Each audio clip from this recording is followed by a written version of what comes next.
Welcome to aquarium days. Daily காலையில் எந்திரிச்சதும் Oscar farad ஃபிஷ்க்கு try fish தான் feet பண்ணுவேன். Normal try fish தான், சின்ன சின்னதாக கட் பண்ணி ட்ரை ஃபிஷ் ப்ளஸ் ஷ்ரிம்ப். இது வந்து ஷ்ரிம்ப்பு.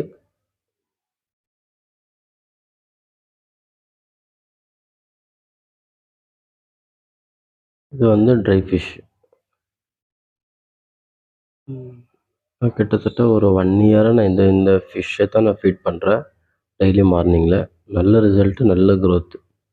நீங்கள் பார்த்தாலே தெரியும் ஆஸ்கர்.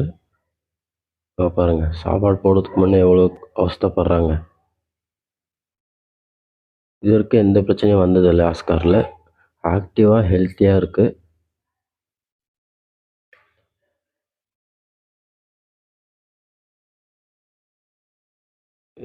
சின்னதுலேருந்து நான் இந்த ஃபுட்டை தான் யூஸ் பண்ணிகிட்ருக்கேன்.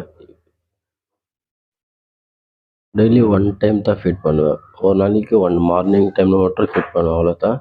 தொடர்ந்து நெக்ஸ்ட் டே தான். பாருங்கள் எவ்வளோ ஆக்டிவாக, எவ்வளோ நல்லா, எவ்வளோ லவ்வாக சாப்பிட்றாங்க பாருங்கள். இது ஒரு பேக்கெட் வெறும் 20 ருபீஸ், அவ்வளோதான். Cheap and best. ஒரு பேக்கெட் 20 ருபீஸு. எனக்கு ஒரு 2 வீக்ஸ் வரும் ஒரு பேக்கெட் வாங்கினா. நீங்கள் ட்ரை பண்ண தான் பண்ணி பாருங்கள். இது வரைக்கும் எந்த பிரச்சனையும் இல்லை என்னோடய ஃபிஷ்ஷுக்கு. சின்ன 1 1/2 இன்ச்சு சைஸ்லேருந்து வாங்கிட்டு வந்து வளர்த்துட்ருக்கேன் ஆஸ்காரை. அப்போத்துலேருந்தே நான் இது தான் போட்டுட்ருக்கேன். எனக்கு தெரிஞ்சு எந்த பிரச்சனையும் இல்லை ஆஸ்காரில். எப்பவுமே டல்லாக உக்காந்தது இல்லை. எனி டைம் ஆக்டிவாகவே இருக்கும்.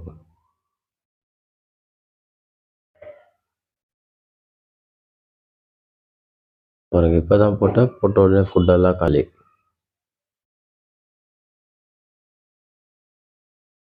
நல்ல சைஸாக இருக்குது.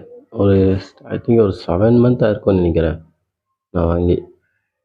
1 1/2 2 இன்ச்சுலேருந்து வாங்கின சைஸு இப்போ எவ்வளோ பெருசாக இருக்குது பாருங்கள். நல்ல க்ரோத். பேரட் கூட அதே மாதிரி தான்.